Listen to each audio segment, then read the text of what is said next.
كلمة ربنا حية، اسمح لها أن تدخل تعمل معك وتعمل فيك. كلمة حية وقوية وفعالة. اجرى لك جملتين 2 في اليوم وعيشهم، مش كم. هي عبارة تجراها وتفضل كل ما تردد فيها، تلهج فيها، تحكي فيها، تعيش بيها، تنفسها. جملة واحدة وتكتبها وتاخد تاني يوم جملة واحدة تاني. سلام المسيح. أنا يوليانا إيهاب، وأنتم بتسمعوني من خلال خدمة قناة الراعي الصالح The Good Shepherd على اليوتيوب وكمان على صفحة الفيسبوك. لو عجبك الفيديو اعمل لايك وشير مع أصحابك، عشان ده بيشجعنا نستمر وبيحسسنا إن احنا بنعمل حاجة حلوة ومفيدة. هقول لكم كم خطوة كده صغيرة توصلكم للسماء. الخطوة الأولانية في البيت تبقى عارف قدر وأهمية الكنيسة في خلاصك. تقول كده استحالة من بيتنا على السماء، مستحيل. لازم أعدي على الكنيسة أختم التذكرة بالدم. بدون سفك دم فيش مغفرة. أبقى عارف قيمة الكنيسة قبل ما أجي في السكة. فرحان، فرحت بالقائلين ليه. عشان كده خلي كل اللي حواليك واصحابك كل شوية يسألوك عن حياتك الأبدية. فرحت بالمجموعة اللي حواليا اللي بيسألوني انت صليت الإنجيل؟ انت تناولت؟ انت فرحت بالقائلين ليه. ليكن الأصدقاء الذين حولك مشجعين للحياة مع الله. فرحت بالقائلين لي. المجموعة اللي حواليا أنا فرحان بيها، كل شوية يسألون عن خلاص نفسي. 3 أقف قدام باب الكنيسة وما أدخلش. أقف شوية كده، ياه أنا بكثرة رحمتك أدخل بيتك. أنا عارف إني خاطي، أنا عارف إن رحمتك بتغطي خطاياي وعدلك بيسمح بالدخول. أنا عارف إني ما استاهلش. جوا ما أرى بهذا المكان، ما هذا إلا بيت الله. 5 اخلع عليك، كل ما يربطك بالأرض ارميه. مش تقدر تشوف العليقة المشتعلة، مش تقدر تشوف الله إن لم تخلع عليك. قال لموسى كده، موسى قال أميل وأنظر، قال استنى اخلع عليك عشان تشوف. مش هنقدر نشوف الأمور اللاهوتية العميقة التي نريدها سوى إن لم ننفصل عن حياة الأرض.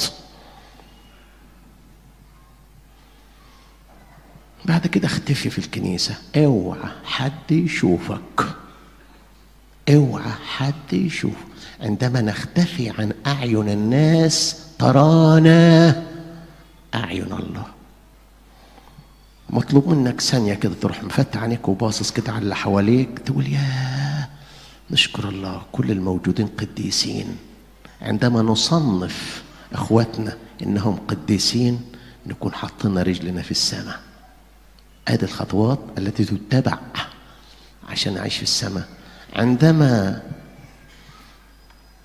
ندخل هيكلك المقدس نحسب كأننا في السماء.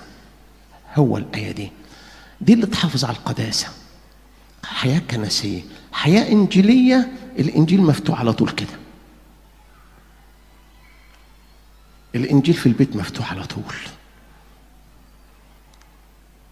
كلمة ربنا حية، اسمح لها أن تدخل تعمل معك وتعمل فيك. كلمة حية وقوية وفعالة. اجرى لك جملتين 2 في اليوم وعيشهم، مش كم. هي عبارة تجراها وتفضل كل ما تردد فيها، تلهج فيها، تحكي فيها، تعيش بيها، تنفسها. جملة واحدة وتكتبها وتاخد تاني يوم جملة واحدة تاني. خلي بالكم الإنجيل ده حاجة غريبة قوي. ده عبارة عن رسالة من عريس لعروسته. بولس الرسول بيقول عنا كده: خطبتكم لرجل واحد لأقدم عذراء عفيفة للمسيح. احنا العذراء، احنا عذارى، والمسيح هو العريس الحقيقي. بعت لنا رسالة بيقول أنا أهو، هل أصلح أن أقترن بك أيتها العروس؟ الرسالة دي من العريس. أحيانا العريس لما يتقدم لعروس يقول لها أنا عندي شقة في المكان الفلاني، عندي عربيتين، أنا موظف في المكان الفلاني. بيقدم نفسه. المسيح بيقدم نفسه من خلال الإنجيل. أنا الغافر الماحي ذنوبك وخطاياك لا أذكرها. أنفع؟ تنفع. أنا اللي مت عنك، أنا اللي أعطيتك حياتي، أنا اللي لا تنفع. تنفع أقترن بيك أيها العريس، أدي إمكانياتي أهو. عشان كده فتش قبل ما تقترن بالمسيح، شوف إيه إمكانياته تصلح أن نقترن به. أدي إمكانياته اللي بيعلنها عن نفسه. أدي الإنجيل. كنيسة إنجيل إشبية. الإشبية في البيت تبقى خلي بالكم، الإنجيل يبقى مفتوح كده، الإشبية تبقى مفتوحة كده كده كده. كل ما تعدي تروح جالب كده تقرا كلمتين وخليها كده. الإشبية تبقى سخنة سخنة سخنة على طول، سخنة. كل ما تعدي عليها تقلبها وتقلب، تقلب تقلب تقلب، سخنة طازة. اوعى تبرد الإشبية. كان في كاهن يروح البيت متأخر الساعة 1 2 يروح البيت عايز يخلص الصلاة اللي وراه. ما خلي بالكم المخدع يسند المذبح. لازم يبقى في مخدع في البيت في صلاة خاصة.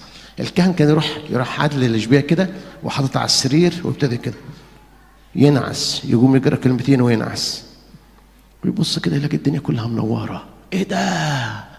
ايه ده؟ انا في السماء، انت في السماء. ليه الأوضة بتاعته نورت؟ ليه؟ مع انه بينعس. فاكرين الست الغلبانة اللي دفعت فلسين قيمتهم ربع؟ المسيح بص لها ليه؟ من أعوازها أعطت. اللي جاي غلبان الساعة 1 و2 بالليل ده مفروض ينام. عندما أعطى من أعوازه أضاء الله حياته. ادي من أعوازك تبقى تعبان، لكن لازم أمس على ربنا قبل ما أنام. الإشباه السجود، خلي بالكم لازم نسجد، لازم هلما نسجد، لازم مش قادر تسجد للآخر وانت واقف كده يا رب ارحمني، يا رب اسندني، يا رب استرني، وانت واقف كده تقدر تسجد لغاية الأرض. الله يطلب مثل هؤلاء الساجدين. عندما ننحني الله يرفعنا، عندما ننحني يرفعنا، يحررنا من الأرض ومن الأخطاء بتاعتنا. النقطة الأولانية وجودنا على الأرض بنتدرب كيف نحيا في السماء. النقطة الثانية تنفيذ لوصية كونوا قديسين. كونوا قديسين. احنا مش بنعرف نبقى قديسين، احنا كل اللي بنعمله بنحافظ على القداسة التي أودعها الله فينا. بنحط أنفسنا في مناخ طيب وأرض طيبة وأرض جيدة فننمو. خلي بالكم أبونا في نهاية الجسم في القداس يقول إيه؟ آخر حتة في الجسم يقول إيه؟ طهر أنفسنا، طهر أجسادنا، طهر أروحنا، طهر نية، طهر. ليه؟ عشان نقدر نقول لك يا أبانا إحنا بدون طهارة شاملة كاملة إحنا مش أولادك. كونوا قديسين أبوك قدوس. أنا أبويا دكتور طلعت دكتور، ده الطبيعي. أبويا قدوس أنا قديس، ده الطبيعي. الذي نحن فيه وضع طارئ مش الطبيعي. الضعف اللي احنا فيه مش طبيعي. انت مش زي ابوك ليه؟ ده انت نازل بالجينات بتاعته. كان مفروض عليك بس تحافظ على الميراث ده، مش مطلوب منك تبقى قديس. حافظ على القداسة التي أودعها الله فيه. سلام المسيح.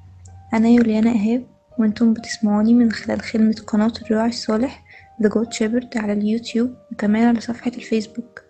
لو عجبك الفيديو اعمل لايك وشير مع أصحابك، عشان ده بيشجعنا نستمر وبيحسسنا إن احنا بنعمل حاجة حلوة ومفيدة. بشير بسيط منك تقدر تخلي ناس تانية كمان تسمعه وتستفاد. And don't forget subscribe and active the notification ring.